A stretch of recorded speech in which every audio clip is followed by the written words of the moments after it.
40 years ago, she ran across the country to raise awareness for women in the Olympics, and now she's doing it again, but this time to raise funds for our veterans.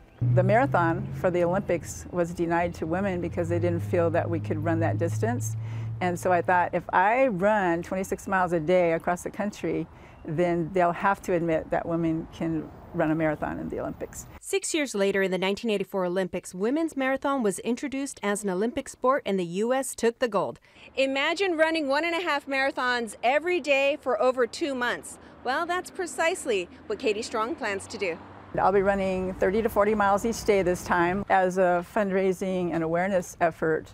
I'm running across the United States, 3,000 miles from the West Coast to Arlington National Cemetery, and from there to the U.S. Capitol. I'll be running the last leg with friends and family and veterans.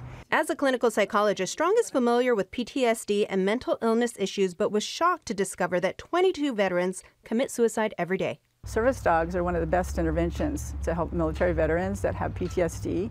But with thousands of veterans on the wait list, it can often take a couple of years to get a service dog.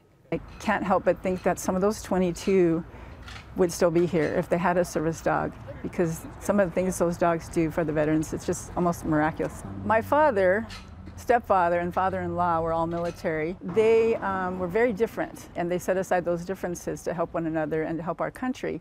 And so that's where I got the idea of USA Strong. 2 of her 4 sons will accompany her on this 75-day cross-country fundraising effort. They'll plant 22 flags to represent the 22 veterans that we lose to suicide each day.